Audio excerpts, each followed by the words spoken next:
Hello students, welcome to Shweta Yadav Tutorials. Please like and subscribe my channel and hit bell icon for more updates.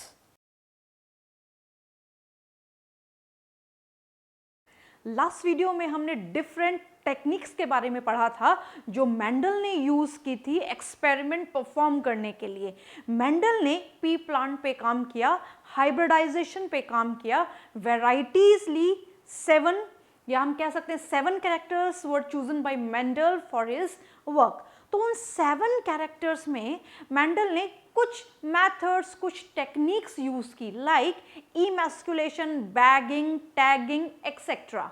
Emasculation का मतलब है the removal of the anther, anther का removal करना bisexual flower में से, जिससे उस flower को केवल फीमेल फ्लावर बनाया जा सके। जिस तरीके से मेल रिप्रोडक्टिव पार्ट रिमूव किया जाता है, in the same manner the female reproductive part is also removed. जब फीमेल पार्ट रिमूव किया जाता है तो that flower become male flower. तो यहाँ पे इमैस्कुलेशन क्या है? The process of the removal of the स्टेमन, स्टेमन का रिमूवल। जब स्टेमन रिमूव किया गया तो स्टेमन के रिमूवल से एंथर मिला और एंथर से निकाले गए पोलन ग्रेन्स। पोलन ग्रेन्स को डस्ट किया गया स्टिग्मा पे, हाइब्रिडाइजेशन परफॉर्म किया गया। पहले फर्स्ट स्टेप में Mendel has selected pure variety select की, प्योर पेरेंट सेलेक्ट किए, प्योर पेरेंट की क्रॉसिंग कराई गई, that is the hybridisation of the pure parent. उसके बाद तैयार की गई F1 generation, first filial generation. First filial generation में जब मेंडल ने देखा कि जब लिया गया है टॉल एंड डॉर्फ, तो यहाँ पे जो भी आउटकम्स आ रहे हैं वो आउटकम्स मेंडल को एक जैसे दिखे, तो वहाँ पे सेल्फिंग की गई, F1 जनरेशन की सेल्फिंग की गई। F1 जनरेशन से हाइब्रिड से क्रॉस किया गया। जब क्रॉस किया गया तो कुछ और नए कॉम्बिनेशंस मिले। तो इस तरीके से मेंडल ने F1, F2, F3, F4 generation को डेवलप किया। हम पढ़ रहे हैं principle of inheritance and variation. This is the topic of class 12 and today's topic is monohybrid cross. So a cross done to study inheritance of one character or two contrasting traits at a time। सबसे पहले तो इस बात का मतलब समझे। Mono का मतलब है 1, एक कैरेक्टर का हाइब्रिडाइजेशन या एक कैरेक्टर को क्रॉस किया जा रहा है, बट उस एक कैरेक्टर में 2 कॉन्ट्रास्टिंग कैरेक्टर हैं। जैसे the character selected bye Mendel is plant height. Plant height was the character chosen by Mendel. तो इसको तो हम बोलेंगे ये कैरेक्टर है, ये एक कैरेक्टर है, single character, mono. So 1 character chosen by Mendel, but 2 contrasting traits. What are traits? Variable form of character. तो यहाँ पे प्लांट हाइट के वेरिएबल फॉर्म्स क्या क्या हैं? प्लांट हाइट के वेरिएबल फॉर्म है टॉल एंड ड्वार्फ। तो ये हो गए इसके वेरिएबल फॉर्म। तो जब इन वेरिएबल फॉर्म्स में क्रॉस किया गया, एक कैरेक्टर के वेरिएबल फॉर्म में क्रॉस किया जाता है, दैट इज मोनोहाइब्रिड क्रॉस। उस क्रॉस को बोला जाता है मोनोहाइब्रिड क्रॉस। नाउ अब मोनोहाइब्रिड क्रॉस के लिए सबसे पहले क्या किया गया? सेम प्रोसेस फॉलो किया जाएगा, the selection of the pure parents, पहली बात। दूसरा, दोनों पेरेंट्स को क्रॉस कराना। जो पेरेंट्स सेलेक्ट किए गए हैं, these parents are of true variety, और जिसको हम कहते हैं true breed. So here the pure tall is crossed with pure dwarf. अब यहाँ पे कुछ साइन हम यूज करते हैं। साइन का मतलब क्या है कि हम मान लेते हैं कि टॉल मेल की तरह एक्ट कर रहा है और डॉर्फ फीमेल की तरह एक्ट कर रहा है। तो यहाँ पे 50% टॉल है तो 50% डॉर्फ है, फॉर एग्जाम्पल। तो यहाँ पे प्योर पेरेंट का सिलेक्शन किया गया। प्योर पेरेंट को कैसे लिखा जाता है ये बहुत जरूरी है, तो इसको हम समझ लेते हैं पहले। Like first of all the pure parent capital T cross with small T, these are pure parents. तो जब हम कैपिटल टी लिखते हैं तो कैपिटल टी का मतलब क्या है, ये हम ऑलरेडी पढ़ चुके हैं, that capital T is pure tall, the small T is pure dwarf. तो पहला स्टेप है selection of the pure parent, जो हमने लास्ट क्लास में डिस्कस किया था। ये प्योर पेरेंट सेलेक्ट हो गए, प्योर टॉल प्योर पेरेंट है, प्योर डॉर्फ प्योर पेरेंट है। इनके बीच में क्रॉस कराया गया, हाइब्रिडाइजेशन कराया गया। हाइब्रिडाइजेशन कराने के लिए सबसे पहले जरूरी है कुछ टेक्निक्स यूज की गई, जैसे इमैस्कुलेशन, बैगिंग, टैगिंग, ये सारी भी हम पढ़ चुके हैं। डस्टिंग कर दी गई। अब जो इनसे तैयार होगा दैट इज F1 जेनरेशन। इनसे तैयार होने वाली जनरेशन होती है F1 जेनरेशन। अब इनसे जो तैयार होने वाली जनरेशन है वो कैसे बनेगी, तो गैमीट बनेंगे, और गैमीट बनाना भी हमने लास्ट क्लास में डिस्कस किया है। जैसे जब कैपिटल टी से गैमीट बनाए जाएंगे तो क्या है, ये होमोजाइगस, दोनों सेम है। ये क्या है, होमोजाइगस। तो यहाँ पे बहुत इंपॉर्टेंट चीजें जो हम यूज करने जा रहे हैं, ये है होमोजाइगस, ये भी है होमोजाइगस, बट इस होमोजाइगस को हम बोलेंगे डोमिनेंट, इस होमोजाइगस को हम बोलेंगे रिसेसिव। जो स्मॉल लेटर से यूज किए जाते हैं वो कहलाते हैं रेसेसिव कैरेक्टर्स। तो इससे बनने वाला जो गैमीट होगा दैट इज कैपिटल टी, इससे बनने वाला जो गैमीट होगा दैट इज स्मॉल टी। ये गैमीट बने। जब इन गैमीट्स को क्रॉस कराया जाएगा तो इससे बनेगी F1 generation, capital T small T. ये तो हो गया एक डायरेक्ट मेथड, बट एग्जैक्टली क्या होता है वो हमें समझना है। कैपिटल टी और कैपिटल टी बहुत ध्यान से समझना है। Capital T and capital T ये इस तरीके से दो होमोलोगस क्रोमोसोम्स हैं,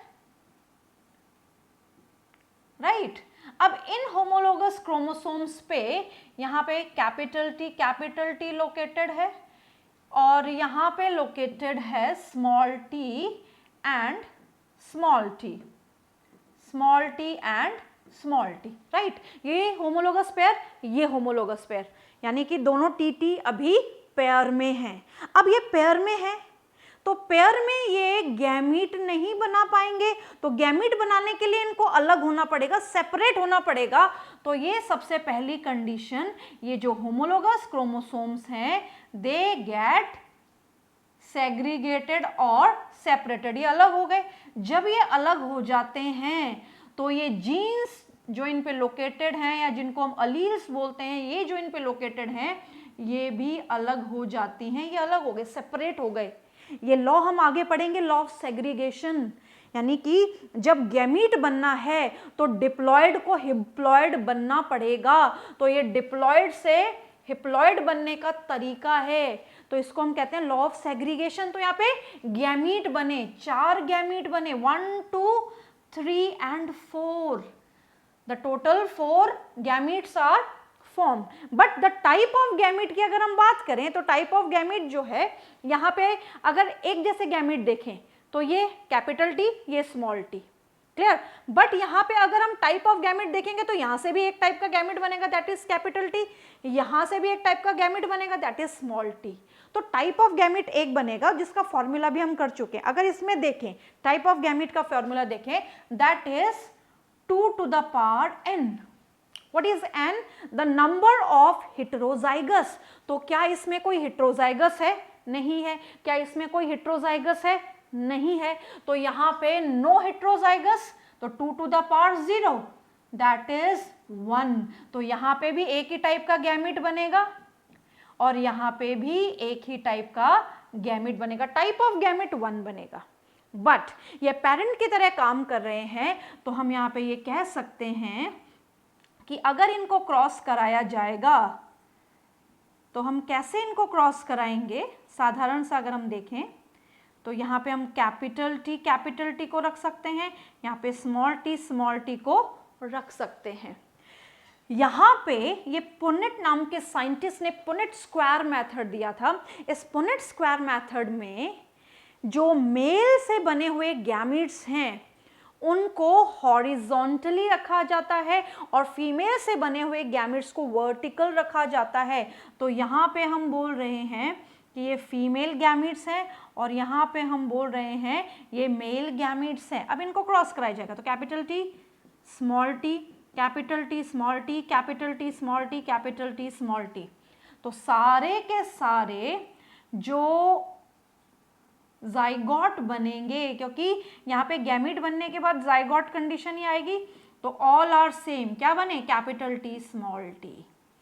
तो यहाँ पे क्वेश्चन कैसे पूछे जाते हैं कि ये जो दोनों टीज हैं ये क्या है, ये पेयर में है, ये होमोलोगस क्रोमोसोम्स पे सेपरेट कैसे हो रहे हैं, लॉ ऑफ सेग्रीगेशन से हो रहे हैं। So when the homologous chromosome gets segregated, the alleles are segregated. When the allele gets segregated, the gametes are formed. ये homologous chromosome जब segregate होगा तो इनके segregation से क्या बनेंगे, gametes बनेंगे। तो यहाँ पे गैमीट बना, यहाँ पे गैमीट बना। अगर इसको हम बड़ा करके लिखना चाहते हैं तो ऐसा कर सकते हैं, अगर छोटा डायरेक्ट फॉर्म में करना चाहते हैं तो हम ऐसा लिख सकते हैं, राइट। तो हमें ये मिली F1 जनरेशन। F1 जनरेशन में सारे थे हाइब्रिड टॉल। F1 जनरेशन में सारे क्या बने, हाइब्रिड टॉल। जब F1 जनरेशन में सारे हाइब्रिड टॉल बने तो मेंडल ने देखा कि ये डॉर्फ का कैरेक्टर कहाँ गया, ये तो कहीं दिखाई नहीं दे रहा है। हमेशा अगर प्योर टॉल और प्योर डॉर्फ को क्रॉस करवाया जा रहा है तो उसे टॉल ही बन रहा है, हाइब्रिड टॉल बन रहा है। तो यहाँ पे डॉर्फ वाला कैरेक्टर कहाँ गया, तो इसको क्रॉस कराया गया, सेल्फिंग कराई गई capital T small T cross with capital T small T से, ये क्रॉस करा दिया इसको। जब इसको क्रॉस कराया तो क्रॉस कराने पे फिर से पुनेट स्क्वायर मेथड यहाँ पे अप्लाई होगा। और पुनेट स्क्वायर मेथड क्या कह रहा है यहाँ पे कि इसको मान लिया है मेल पेरेंट, इसको मान लिया है फीमेल पेरेंट। सेम जो प्रोसेस हम फॉलो कर रहे थे, दोनों से गैमीट्स बनेंगे। तो यहाँ पे दोनों से गैमीट्स कैसे बनाएंगे हम, कैपिटल टी और स्मॉल टी को सेग्रीगेट कर देंगे, फिर से वही प्रोसेस होगा। तो यहाँ पे ये बनाएगा कैपिटल टी स्मॉल टी, यहाँ पे दो अलग अलग गैमीट बने। अगर हम यहाँ पे फिर से लगाएं कि टाइप ऑफ गैमीट वाला फॉर्मूला, तो 2 to the power n, what is n here, 1। तो यहाँ पे 2 to the power 1 is equal to 2।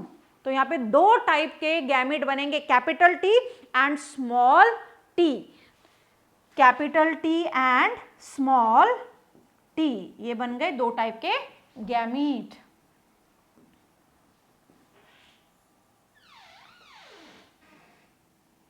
ये बना capital T and small T. यहाँ पे हमने मेल को रिप्रेजेंट किया है, यहाँ पे हमने रिप्रेजेंट किया है फीमेल जनरेशन को या फीमेल पेरेंट को, राइट। फिर क्रॉस करेंगे capital T capital T, capital T small T, capital T small T, small T and small T. तो ये जो बनती है F1 जनरेशन को F1 जनरेशन से जब क्रॉस किया जाता है तो बनती है F2 जनरेशन, राइट। यहाँ पे वही लॉ फॉलो होगा, लॉ ऑफ सेग्रीगेशन। ये जाइगोट फॉर्म में है, तो जब ये सेपरेट होंगे तो ये क्या बनाएंगे, यहाँ पे ये जो जाइगोट फॉर्म में है तो यहाँ पे इन प्लांट्स को जब मैच्योर होने के बाद फिर से क्रॉस किया जाएगा तो ये फिर से पेरेंट की तरह होंगी, होमोलोगस क्रोमोसोम पे एलील्स लोकेटेड होंगी और ये सेग्रीगेट होंगी, और सेग्रीगेट होने पे ये क्या बनाएंगी, गैमीट्स। तो यहाँ पे बनेगा कैपिटल टी स्मॉल टी, यहाँ पे भी सेग्रीगेशन से कैपिटल टी स्मॉल टी, जिनको हमने यहाँ और यहाँ रिप्रेजेंट कर दिया, इनको जब क्रॉस कराया तो हमें मिली F2 जनरेशन। तो यहाँ पे ध्यान क्या रखना है, ध्यान ये रखना है कि जब भी एलील्स पेयर में होगी तो ये सेपरेट होगी, जैसे ही एलील सेपरेट होगी तो गैमीट बनाएगी, गैमीट फ्यूज होंगे, जाइगोट कंडीशन आएगी। क्लियर, F1 जनरेशन मिलेगी, F1 जनरेशन को F1 जनरेशन से क्रॉस कराएंगे, फिर से गैमीट्स बनेंगे, फिर से गैमीट्स क्या करेंगे, फ्यूज करेंगे, फिर से जाइगोट कंडीशन आएगी। तो ये वाली कंडीशन और ये वाली कंडीशन को हम बोलते हैं जाइगस कंडीशन, राइट। अब इनके रेशियोज निकालेंगे, तो एक बार इसको देख लेते हैं फिर से। यहाँ पे हमने लिया प्योर टॉल एंड प्योर डॉफ, इसको हमने रिप्रेजेंट किया कैपिटल टी से, इसको हमने स्मॉल टी से। गैमीट्स बने, इससे बना कैपिटल टी, इससे बना स्मॉल टी। फर्टिलाइजेशन या क्रॉस कराने के बाद हमें मिला F1 जनरेशन में ऑल टॉल, हाइब्रिड टॉल मिलेंगे बट सारे ही टॉल मिलेंगे। अब हमने F1 जनरेशन यहाँ पे बना ली है, इसकी सेल्फिंग कराएंगे, F1 क्रॉस विद F1। जब F1 को F1 से क्रॉस कराया जाएगा तो बनेगी F2 जनरेशन। यहाँ पे गैमेट्स बनेंगे कैपिटल टी स्मॉल टी दोनों पेरेंट से, वहाँ पे भी कैपिटल टी स्मॉल टी दोनों, मतलब मेल और फीमेल दोनों से सेम गैमेट्स बनेंगे। यहाँ पे इसको क्रॉस कराया जाएगा तो क्रॉस कराने पे हमें क्या मिलेगा, capital T cross with capital T cross with small T, capital T cross with small T and small T, ये बन गए। ये हमारे पास आउटकम आ गए, यानी कि हमारे पास आ गई F2 जनरेशन। F2 जनरेशन में हमारे पास अलग अलग कॉम्बिनेशंस आए हैं, तो इनको हमें फिनोटिपिकली और जीनोटिपिकली देखना है। तो यहाँ पे सारे कंक्लूजन में डायरेक्टली लिख देते हैं। सबसे पहले हम बात करेंगे फिनोटिपिक रेशो या फिनोटाइप को। तो फिनोटाइप के लिए हमने क्या देखा कि हमारे पास कॉम्बिनेशन आए थे capital T small T, capital T small T, या तो पुट इट स्क्वायर में लिख लें या फिर डायरेक्ट ऐसा लिख लें। तो डायरेक्ट अगर हम फिनोटिपिकली देखेंगे, इसको फिजिकली देखेंगे, तो हमें 3 टॉल नजर आएंगे और एक नजर आएगा डॉर्फ। 3 टॉल, क्योंकि हम बाहर से देख रहे हैं, हमने अंदर जाके नहीं देखा उसके, तो the phenotypic ratio is 3:1। Phenotypic ratio क्या आएगा, 3:1, राइट। फिर अगर हम इनको जेनेटिक बेसिस पे देखेंगे, यानी कि इनके जीनोटाइप, इनके जेनेटिक कॉन्स्टिट्यूशन के हिसाब से देखेंगे, तो यहां पे ये है प्योर टॉल, इसको हम बोलेंगे हाइब्रिड टॉल, और इसको हम बोलेंगे प्योर ड्वार्फ। तो रेशियो विल बी 1:2:1। क्या रेशियो आएगा, 1:2:1। एक प्योर टॉल, एक प्योर डॉर्फ और 2 हाइब्रिड टॉल। तो ratio will be 1:2:1। So monohybrid cross में phenotypic ratio 3:1, genotypic ratio 1:2:1। Clear. Types of phenotype. तो फिनोटाइप में अगर हम देखें तो हमने क्या किया है, हमने यहाँ पे फिनोटाइप देखने के लिए हमने केवल एक ही कैरेक्टर पे काम किया है, ये बात हमें ध्यान रखनी है। तो जब हमने एक कैरेक्टर पे काम किया है, F2 जनरेशन बनाने के लिए F1 जनरेशन पे काम किया है, तो यहाँ पे हमने क्या देखा, फिनोटाइप का फॉर्मूला क्या है, 2 to the power n। तो what is n, number of, what is n, n is equal to number of heterozygous pair, number of heterozygous pair. Clear. तो capital T small T cross with capital T small T. तो अगर हम इसमें heterozygous pair बोलेंगे तो 1, यहां पे भी बोलेंगे तो 1, यानी कि एक ही पेयर है हेटेरोजाइगस, तो 2 to the power 1। तो फिनोटाइप 2 क्या है, फिनोटाइप, फिनोटाइप हमारे पास 2 कैसे आया, tall and dwarf, 2 he phenotype आए। तो 2 फिनोटाइप को हम कैसे लिखेंगे भाई, ये लिखेंगे टॉल, ये लिखेंगे dwarf. Next condition,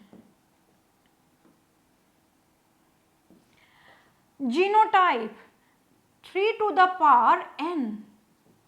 3 to the power n. n is number of heterozygous pair, 1 है तो यहाँ पे आ जाएगा 3 to the power 1, that is 3. तो यहाँ पे जीनोटाइप 3 है. कौन कौन सा? Pure tall, hybrid tall and pure dwarf. तो इसके जीनोटाइप कितने आए? 3, क्योंकि इसमें हाइब्रिड को अलग से काउंट किया गया है. हर जनरेशन में कितने जाइगस कंडीशन आएगी? 4. F1 जनरेशन में 4, capital T small T, capital T small T, capital T small T, capital T small T, 4 बने थे. तो यहाँ पे देखेंगे फॉर्मूला क्या है जाइगस कंडीशन का. जाइगस कंडीशन का फॉर्मूला है 4 to the power n, that is 4 to the power 1 is equal to 4. हर जनरेशन में, चाहे वो F1 जनरेशन हो या F2 जनरेशन हो, कितने जाइगस कंडीशन बनेगी? 4. तो नंबर ऑफ जाइगोट्स और ऑफस्प्रिंग 4 बनेगी. मोनो हाइब्रिड क्रॉस में 4, चाहे F1 जनरेशन हो F2 जनरेशन हो. Clear? Pure tall, pure dwarf, pure tall कितने बनेंगे? तो प्योर टॉल बनेगा 1. प्योर या इम्प्योर टॉल कितने बनेंगे? 2. नेक्स्ट 8. प्योर डॉर्फ कितने बनेंगे? 1. ये हम पढ़ चुके हैं. तो यहाँ पे ये चीज भी हमें याद रहनी चाहिए. तो इसका रेशो अगर हम देखें, अगर इसको 100% में से रेशो का देखें, so it is 25%, it is 50%, it is also 25%.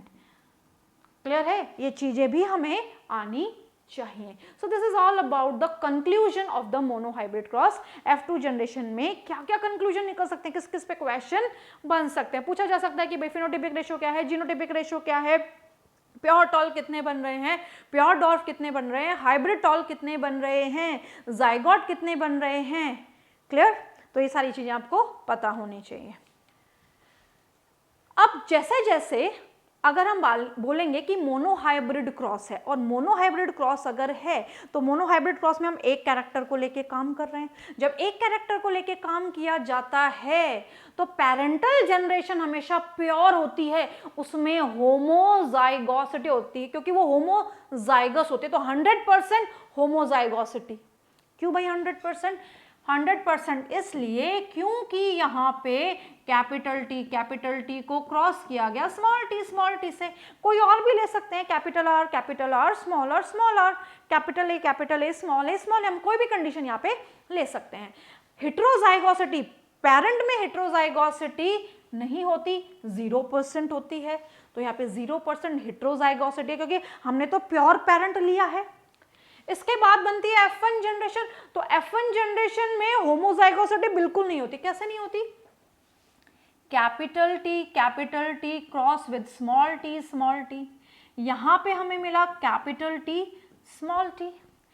अब इसको जब क्रॉस कराएंगे तो क्रॉस कराने पे हमें 4 कंडीशन मिलेगी. Capital T small T, capital T small T, small T. ये 4 कंडीशन हमें मिलेगी. तो हमने बोला F1 जनरेशन में केवल हेट्रोजाइगोसिटी है, होमोजाइगोसिटी नहीं है क्रॉस पॉलिनेशन के बाद. तो यहाँ पे होमोजाइगोसिटी बिल्कुल नहीं है, बट हेट्रोजाइगोसिटी 100% है. पेरेंट से बिल्कुल उल्टा हो जाता है. हेट्रोजाइगोसिटी पेरेंट में बिल्कुल नहीं होती, होमोजाइगोसिटी होती है. यहाँ पे उल्टा हो जाता है. फिर F2 जनरेशन बनाएंगे. तो F2 जनरेशन F1 को क्रॉस करने से बनी. यहाँ पे 50-50%.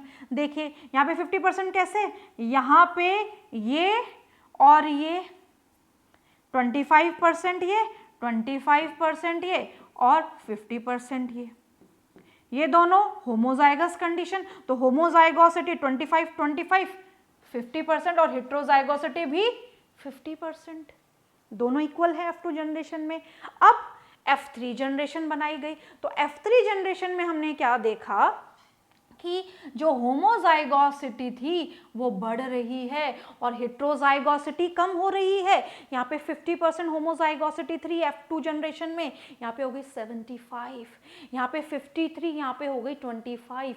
हेट्रोजाइगोसिटी कम हो रही है जब सेल्फ पॉलिनेशन बढ़ रहा है। F4 जनरेशन में जहाँ पे होमोजाइगोसिटी 75% थी और बढ़ गई, 50% से 75% थी और बढ़ गई, और बढ़ी तो कितनी हो गई 87%। हेट्रोजाइगोसिटी और घट गई, 12.5% रह गई। तो सिंपल सा कहने का मतलब है सेल्फ पॉलिनेशन होमोजाइगोसिटी को बढ़ाता है, हेट्रोजाइगोसिटी को कम करता है। सेल्फ पॉलिनेशन होमोजाइगोसिटी को बढ़ाता है, हेट्रोजाइगोसिटी को कम करता है, और क्रॉस पॉलिनेशन उससे ऑपोजिट काम करता है। क्रॉस पॉलिनेशन हेट्रोजाइगोसिटी को बढ़ाता है और होमोजाइगोसिटी को कम करता है। इसे जब भी वैरायटी इंप्रूवमेंट करना होता है तो क्या फॉलो किया जाता है, हेटेरोजाइगोसिटी ज्यादा हो, यानी कि क्रॉस पॉलिनेशन कराया जा सके। सो ये बहुत इंपॉर्टेंट टॉपिक हमने मोनोहाइब्रिड क्रॉस का पढ़ा। अब इससे रिलेटेड कुछ क्वेश्चंस भी करेंगे और कुछ और कंक्लूजन्स भी हम पढ़ेंगे रिलेटेड टू द मेंडल।